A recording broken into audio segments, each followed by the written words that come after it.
ऐसी कंपनी है जो पूरी दुनिया में कार इंडस्ट्री को हिला कर रख दिया है, लेकिन इंडिया में यहाँ तो बड़ी बड़ी कंपनीज के ग्रेवयार्ड बने हुए हैं। Tesla was not just a car, it was a cult. Well, it's finally happened. Tesla is officially selling cars in India. We've been hearing about this for such a long time. Tesla, हाँ वही Tesla जो Elon Musk की है, जो America से लेकर Europe तक सबको शौक दे चुकी है अपनी इलेक्ट्रिक कार से। लेकिन इंडिया बिल्कुल अलग गेम है। टेस्ला जो स्पेस एक्स के साथ रॉकेट भी भेजती है और सेल्फ ड्राइविंग कार भी बनाती है। क्या ये कंपनी इंडिया के जुगाड़ कल्चर और प्राइस सेंसिटिव मार्केट में सर्वाइव कर सकती है? क्योंकि यहाँ मिडिल क्लास फैमिली तो कार खरीदने से पहले 3 बार सोचती है। और सुनते जाओ, फोर्ड ने इंडिया छोड़ दिया, शेवरलेट पैकअप कर गया, जनरल मोटर भी एग्जिट हो गया। ये सब $1 बिलियन कंपनीज थी, तो फिर टेस्ला क्या खास कर सकती है? और मैं आपको बताऊंगा फोर्ड, शेवरलेट और कितनी ही फॉरेन जायंट इंडिया में फेल क्यों हुई, उनकी एग्जैक्ट मिस्टेक क्या थी। टेस्ला के पास क्या अपॉर्चुनिटीज हैं जो बाकी कंपनीज के पास नहीं थी, और सबसे इंपॉर्टेंट क्या स्ट्रेटेजी यूज करके टेस्ला इंडिया में सक्सेसफुल हो सकती है। और ट्रस्ट मी, मैं आपको एग्जैक्ट नंबर्स देने वाला हूं कि टेस्ला का मॉडल वाई इंडिया में 60 लाख रुपए से स्टार्ट होता है, जबकि अमेरिका में $45,000 से। ये डिफरेंस क्यों है और क्या टेस्ला इस प्राइस गैप को खत्म कर सकती है? और अगर आप सोचते हैं कि टेस्ला सिर्फ अमीर लोगों के लिए है या फिर ईवी इंडिया में प्रैक्टिकल नहीं है, रेंज एंजाइटी, चार्जिंग की प्रॉब्लम या बैटरी लाइफ की टेंशन, तो ये वीडियो आपकी सारी अजम्पशंस को चेंज कर देगा। क्योंकि इंडिया में ईवी मार्केट सिर्फ 2.5% है अभी, लेकिन गवर्नमेंट का टारगेट है 2030 तक 30% कार्स इलेक्ट्रिक हो जानी चाहिए। तो फिर ये अपॉर्चुनिटी है या ट्रैप? इस वीडियो के एंड तक आपको पता चल जाएगा कि टेस्ला इंडिया में कामयाब होगी या नहीं, और अगर होगी तो कैसे। इस वीडियो में आपको एग्जैक्ट रोड मैप समझने को मिलेगा। क्या टेस्ला को लोकल मैन्युफैक्चरिंग करनी पड़ेगी, क्या चार्जिंग इंफ्रास्ट्रक्चर बनानी पड़ेगी, और क्या गवर्नमेंट पॉलिसी का फायदा उठा सकती है टेस्ला। तो चलिए देखते हैं, क्या टेस्ला इंडिया को इलेक्ट्रीफाई कर सकती है या ये भी एक कॉर्पोरेट फेलियर स्टोरी बन जाएगी। क्योंकि ये बैटल सिर्फ कार कंपनी वर्सेस मार्केट नहीं है, यह है innovation versus traditional, global versus local और प्रीमियम वर्सेस अफोर्डेबल का अल्टीमेट क्लैश। लेकिन सबसे पहले लाइक कर दो इस वीडियो को, क्योंकि इस वीडियो की रिसर्च काफी डीप है और मैं आपको गारंटी देता हूं कि वीडियो के एंड तक आपको कुछ नया सीखने को जरूर मिलेगा।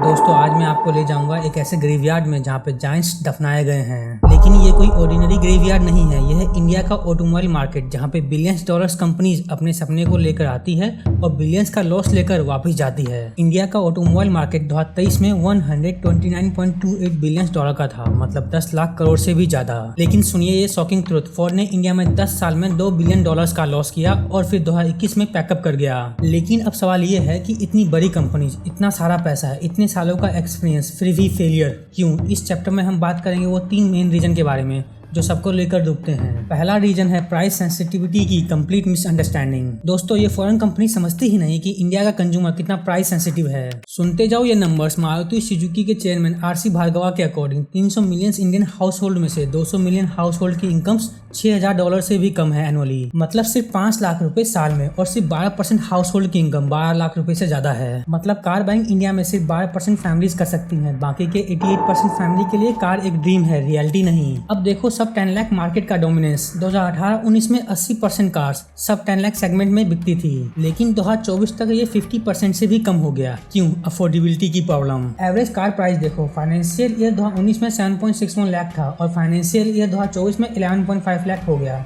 मतलब अब लोग कार अफोर्ड ही नहीं कर पा रहे हैं। और ये फॉरेन ब्रांड्स क्या कर रहे थे? फोर्ड ने कभी 5 लाख से नीचे कोई कार ऑफर ही नहीं की। डियागो सेलो 5.46 लाख में लॉन्च किया, जबकि मारुति स्टींग उससे भी कम में अवेलेबल था। शेवरलेट ने भी सेम मिस्टेक किया। इंडस्ट्री एनालिस्ट के हिसाब से प्राइस मिसमैच के कारण 30% तक सेल इम्पैक्ट होता है। मतलब अगर प्रॉपर प्राइस स्ट्रेटेजी होती तो ये कंपनी 30% ज्यादा कार बेच सकती थी। दूसरा मेन रीजन है लोकल अडेप्टेशन की कंप्लीट फेलियर। दोस्तों, ये फॉरेन कंपनीज इंडिया के रोड्स, क्लाइमेट और कंज्यूमर प्रेफरेंस को समझती ही नहीं है। देखो इंडियन रोड्स की रियलिटी, हैचबैक्स के लिए 168 ग्राउंड क्लियरेंस चाहिए, कॉम्पैक्ट एसयूवी के लिए 190 to 200 mm और एसयूवी के लिए 225 mm। लेकिन क्यों? क्योंकि हमारे यहाँ speed breakers 150 to 170 mm high होते हैं और port holes 50 to 200 mm deep होते हैं, और क्लाइमेट 45 डिग्री टेम्परेचर में एफिशिएंट एसी सिस्टम चाहिए, हीट रेजिस्टेंट कंपोनेंट चाहिए। लेकिन ये फॉरेन ब्रांड अंडरएस्टिमेट कर देते हैं। लेकिन सबसे बड़ा डिजास्टर है after sale service. Spare parts के लिए कंज्यूमर्स वीक्स या मंथ्स वेट करते थे। इंडिया में 20% कार्स 15 साल से भी पुरानी हैं, तो स्पेयर पार्ट्स की अवेलेबिलिटीज बहुत इंपॉर्टेंट है। और सर्विस कॉस्ट, फॉरेन ब्रांड्स के ऑथराइज सर्विस सेंटर्स 40% ज्यादा लेबर कॉस्ट चार्ज करते थे डोमेस्टिक ब्रांड्स के कंपैरिजन में। और रिजल्ट क्या हुआ? ब्रांड ट्रस्ट कम हो गया। इंडस्ट्री एस्टिमेट्स कहते हैं इनएडिक्वेट आफ्टर सेल सर्विस के कारण 25% तक सेल इंपैक्ट होता है। और सुनिए ये शॉकिंग फैक्ट, स्मॉलर सिटीज में nearly half car dealership loss में ऑपरेट करते हैं। तो फॉरेन ब्रांड्स के लिए स्ट्रॉन्ग सर्विस नेटवर्क बनाना इकोनॉमिकली चैलेंजिंग हो जाता है। तीसरा और सबसे ब्रूटल रीजन है इंटेंस कंपटीशन। दोस्तों, इंडियन मार्केट में डोमेस्टिक मैन्युफैक्चरर्स का कंप्लीट डोमिनेंस है। देखो 2024-25 के नंबर। पैसेंजर व्हीकल मार्केट में मारुति सुजुकी के पास 37.4%, महिंद्रा के पास 14.9%, हुंडई के पास 13.9%, टाटा मोटर्स के पास 11.7%। मतलब टॉप 4 प्लेयर के पास 75 to 80% मार्केट शेयर्स है। टू व्हीलर मार्केट में भी सेम स्टोरी है। Hero MotoCorp 28.84%, Honda 25.37%, TVS 17.49%, Bajaj 11.41%। ये सब इंडियन या हेवी लोकलाइज कंपनीज हैं। और देखो मार्केट डायनामिक्स कैसे चेंज हो रहा है। एसयूवी सेगमेंट का एक्सप्लोजन अर्ली 2010 में 19% मार्केट शेयर से 2024 में 50% तक पहुंच गया। और ये shocking start, first time car buyers में 1/3 एसयूवी चूज करते हैं। डिकेड्स अगो सिर्फ 1/10 चूज करते थे। एंट्री लेवल एसयूवी का मार्केट शेयर 2014 में 1% था और 2022-23 में 22% हो गया। और ये स्पीड फॉरेन ब्रांड मैच नहीं कर पाया। और फाइनेंशियल ईयर 2026 के Q1 की रियलिटी देखो। Total industry 1.5% decline, passenger vehicle 1.4% down, two wheeler 6.2% down. मतलब स्टैब्लिश प्लेयर्स भी स्ट्रगल कर रहे हैं। ईवी मार्केट में भी डोमिनेंस है। Tata Motors 53%, MG Motors 28%, Mahindra 20%। Even BYD जैसे इंटरनेशनल जायंट्स को रेगुलेटरी चैलेंजेस फेस करने पड़ रहे हैं। और डीलरशिप नेटवर्क की इकोनॉमिक्स देखो। इंडियन डीलर्स 2.5 से 5% मार्जिन पर सर्वाइव कर रहे हैं, जो कि ग्लोबल 8 से 12% तक मिलता है। 2018 से 19 में 205 डीलर्स शटडाउन हो गए, जिसकी वजह से 300 आउटलेट क्लोज हो गए। तो दोस्तों ये है इंडियन ऑटोमोबाइल मार्केट की harsh reality. 3 main reason, extreme price sensitivity, local adaptation failure और इंटेंस डोमेस्टिक कंपटीशन। फोर्ड का $2 बिलियन का लॉस, शेवरलेट का एग्जिट, जनरल मोटर का फेलियर, ये सब वार्निंग साइन है। इंडिया में सक्सेस के लिए सिर्फ पैसा या ब्रांड नेम काफी नहीं है। लेकिन अब सवाल यह है, टेस्ला जो पूरी दुनिया में सक्सेसफुल है, क्या वो सेम मिस्टेक रिपीट करेगा या कुछ डिफरेंट स्ट्रेटेजी है उसके पास? अगले चैप्टर में हम टेस्ला की अपॉर्चुनिटीज और रोड ब्लॉक को समझेंगे। तो वीडियो में आगे बढ़ने से पहले ही वीडियो को लाइक और चैनल को सब्सक्राइब कर दो, क्योंकि टेस्ला की रियल स्टोरी अभी शुरू हुई है।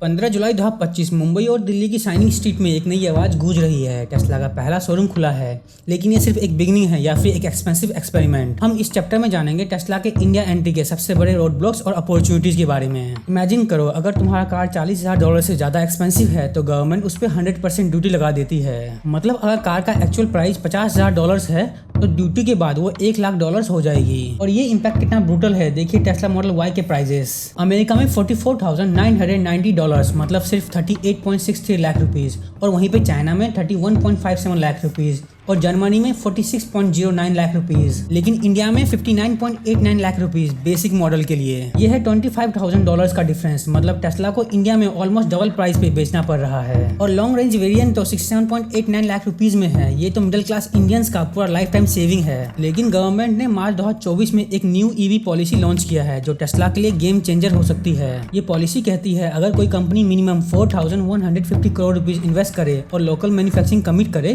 तो इम्पोर्ट ड्यूटी सिर्फ 15% होगी। लेकिन ये डील भी इजी नहीं है। कंडीशन देखो, मैन्युफैक्चरिंग फैसिलिटी 3 साल में रेडी करना होगा, 25% डोमेस्टिक एडिशन 3 साल में करना होगा, और 50% डोमेस्टिक वैल्यू एडिशन 5 साल में करना होगा, और सिर्फ 8,000 यूनिट्स पर ईयर इंपोर्ट कर सकते हैं रिड्यूस ड्यूटी पे। और टेस्ला का करंट स्टांस क्या है? वो कहते हैं पहले डिमांड टेस्ट करते हैं, फिर मैन्युफैक्चरिंग कमिट करेंगे। टेस्ला ने लोकल प्लेयर्स के साथ कॉन्ट्रैक्ट मैन्युफैक्चरिंग एक्सप्लोर किया है, लेकिन अभी तक कोई कंक्रीट कमिटमेंट नहीं आई है। जून 2025 में heavy industry minister SD Kumaraswamy ने क्लियर कहा है Tesla is not interested manufacturing in India. मतलब अभी भी टेस्ला को 100% इंपोर्ट ड्यूटी पे करना पड़ रहा है। अब बात करते हैं मार्केट रियलिटी की। 2024 में इंडिया में ईवी सिर्फ 2.5% कार सेल थे, जिसमें लग्जरी ईवी सेल्स तो सिर्फ 4% था टोटल ऑटो सेल्स का। मतलब टेस्ला जो सेगमेंट टारगेट कर रहा है वो बहुत ही छोटा है। लेकिन सबसे बड़े इशू है चार्जिंग इंफ्रास्ट्रक्चर। अप्रैल 2025 तक इंडिया में सिर्फ 26,367 पब्लिक चार्जिंग स्टेशन थे। मतलब 135 ईवीज के लिए एक चार्जिंग स्टेशन, और अमेरिका में 20 ईवीज के लिए एक चार्जिंग स्टेशन है, और चाइना में में 10 ईवीज के लिए एक चार्जिंग स्टेशन है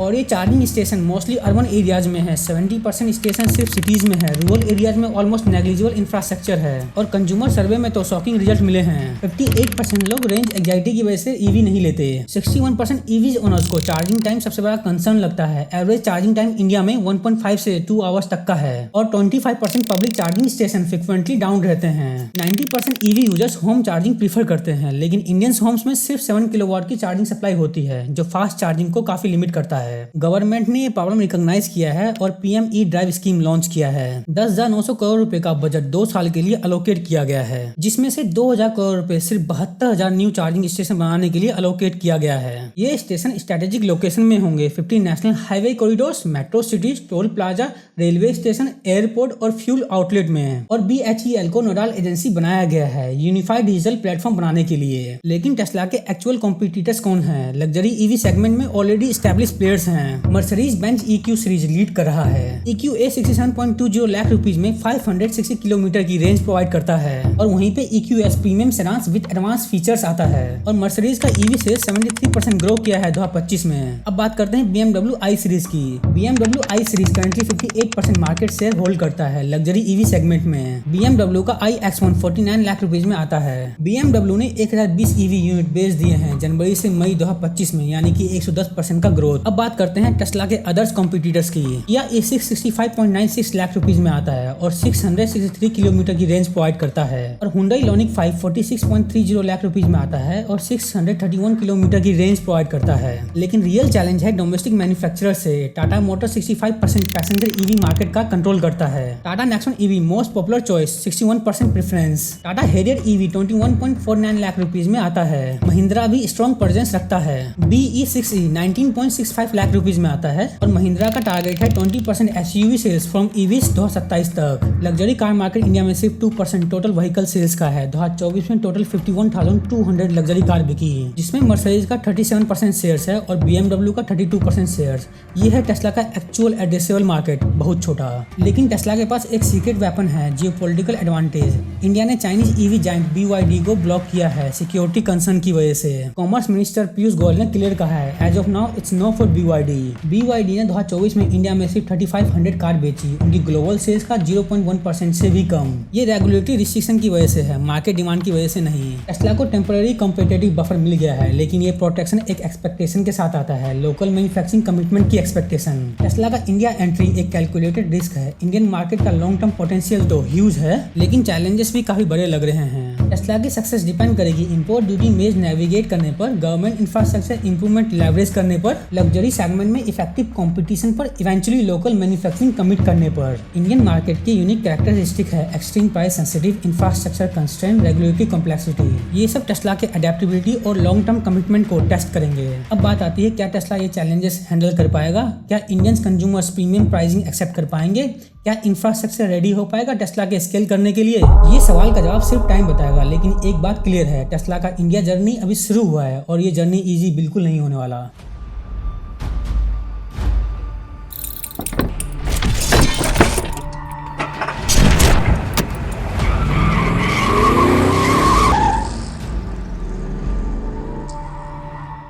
मुंबई की चमचमाते शोरूम से होने वाला ये टेस्ला का सफर अब कहां जाएगा? ये सिर्फ एक प्रीमियम कार ब्रांड की एंट्री नहीं है, ये एक इलेक्ट्रिक रिवोल्यूशन की एक बिगिनिंग है। अब हम देखेंगे कि टेस्ला कैसे इंडिया में सिर्फ एक लग्जरी ब्रांड से ज्यादा बन सकता है, स्ट्रेटेजी जो उन्हें नीचे से मेन स्ट्रीम तक ले जा सकती है। टेस्ला के लिए सबसे बड़ा लेसन है मारुति सुजुकी। 1981 में सुजुकी ने जो इंडिया में किया वो आज भी प्राइम एग्जाम्पल है फॉरेन ऑटोमोटिव सक्सेस के लिए। मारुति ने पूरी तरह से लोकल अप्रोच अपनाई, यहाँ के सप्लायर्स, टाइम पर मैन्युफैक्चरिंग और ज्यादा से ज्यादा लोकल वैल्यू क्रिएट करना। और रिजल्ट क्या हुआ? मारुति ने 3000 से ज्यादा डीलर्स और सर्विस आउटलेट स्टैब्लिश किए 1800 सिटीज में। टायर 2 और टायर 3 मार्केट में सिग्निफिकेंट पेनिट्रेशन अचीव किया।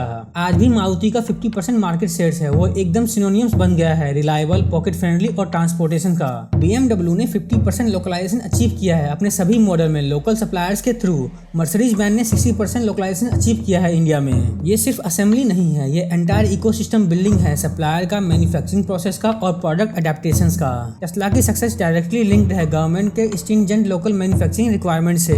न्यू ईवी पॉलिसी कहती है 25% डोमेस्टिक वैल्यू एडिशन 3 साल में और 50% DVA 5 साल में अचीव करना होगा। ये 50% DVA कंडीशंस कंप्लाइंस से ज्यादा एक सर्वाइवल फॉर्मूला है। टेस्ला को लोकल सप्लाई चेन डेवलप करने होंगे होंगे, बैटरी सेल से लेकर इलेक्ट्रॉनिक सिस्टम तक। ये अलाइन करता है इंडिया के मेक इन इंडिया इनिशिएटिव्स के साथ। कंपनी जो ये रिक्वायरमेंट मीट नहीं कर पाएंगे वो लूज कर देंगे 50% इंपोर्ट ड्यूटी कंसेशन का एक्सेस, मतलब उनके प्रोडक्ट्स अनकम्पिटिटिव हो जाएंगे प्राइस सेंसिटिव इंडियन मार्केट में। टेस्ला के पास अब सिर्फ दो रास्ते हैं, या तो लोकलाइज करो या फिर मार्केट से आउट हो जाओ। टेस्ला का लॉन्ग टर्म सक्सेस डिपेंड करता है लग्जरी सेगमेंट के मेन स्ट्रीम कंज्यूमर नीड के एड्रेस करने पर। इंडियन मार्केट के लिए फॉर्मूला बिल्कुल सिंपल है, लोअर प्राइस ज्यादा वैल्यू। लेकिन टेस्ला मॉडल वाई 60 लाख में आता है, जो कि कंज्यूमर के स्वीट स्पॉट से 3 गुना ज्यादा है, मतलब चैलेंज बड़ा है। रिपोर्ट्स कह रहे हैं कि टेस्ला एक मॉडल 2 डेवलप कर रहा है जिसका प्राइस हो सकता है 21 लाख यानी कि $25,000। अगर ऐसा होता है तो ये होगा टेस्ला का सबसे अफोर्डेबल मॉडल और ये शिफ्ट करेगा टेस्ला को एक प्रीमियम ब्रांड से मास मार्केट प्लेयर में। इंडियन ईवी मार्केट एक बड़ी शिफ्ट देख रहा है। अब बायर्स ईवीज को एक प्रैक्टिकल डेली यूज ऑप्शन के तौर पर देख रहे हैं। फोकस है अफोर्डेबिलिटी और लो मेंटेनेंस पर। शॉकिंग स्टैटिस्टिक्स देखो, इंडिया के 67% बायर कहते हैं कि ईवी अभी उनके बजट से बाहर है। 83% कंज्यूमर्स कहते हैं हाई मेंटेनेंस कॉस्ट उन्हें ईवी लेने से रोकता है। इंडियन कंज्यूमर्स 2022 तक ईवी खरीदने के लिए रेडी हो गए थे, जो कि ग्लोबल एवरेज से पूरे 2 साल पहले था।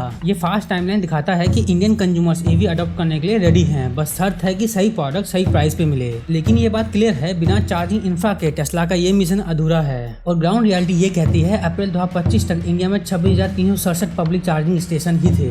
एक स्टेशन पे 135 ईवीज का लोड, और वहीं पे यूनाइटेड स्टेट्स में एक चार्जिंग स्टेशन पे 20 ईवीज का लोड है और चाइना में एक पे 10 ईवीज का। जियोग्राफिकल डिस्ट्रीब्यूशन में सिग्निफिकेंट अर्बन बायस है। 70% public charging station urban areas में लोकेटेड है। गुड न्यूज ये है कि टेस्ला ने अपने चार्जिंग इंफ्रा के लिए पहला स्टेप ले लिया है। 7 सुपरचार्ज हब दिल्ली एनसीआर के एरो सिटी, साकेत, गुड़गांव और नोएडा, और मुंबई के बीकेसी, थाने और नावी मुंबई में प्लान कर रहा है। और साथ ही टेस्ला ला रहा है अपने एडवांस V4 सुपरचार्ज, जो सिर्फ 15 मिनट में 267 किलोमीटर की रेंज दे देगा। और साथ ही 16 डेस्टिनेशन चार्जर शॉपिंग मॉल में लगाए जाएंगे ताकि चार्ज करना और भी कन्वीनियंट हो जाए। टेस्ला अपने चार्जिंग इंफ्रा को और फास्ट ट्रैक कर सकता है अगर वो इंडियन जायंट्स के साथ पार्टनरशिप करे। रिपोर्ट्स कहते हैं टेस्ला ने टाटा पावर के साथ टॉक्स एक्सप्लोर किए थे चार्जिंग नेटवर्क को लेकर, लेकिन अभी तक कोई भी फॉर्मल डील साइन नहीं हुई है। टाटा पावर ऑलरेडी एक्सपेंड कर चुका है अपना EV charging network, 5500 plus chargers across 530 cities में। अगर टेस्ला इनके साथ पार्टनरशिप करता है तो charging roll out turbo mode में हो सकता है, जो सपोर्ट करेगा टाटा पावर के डीप लोकल एक्सपर्टीज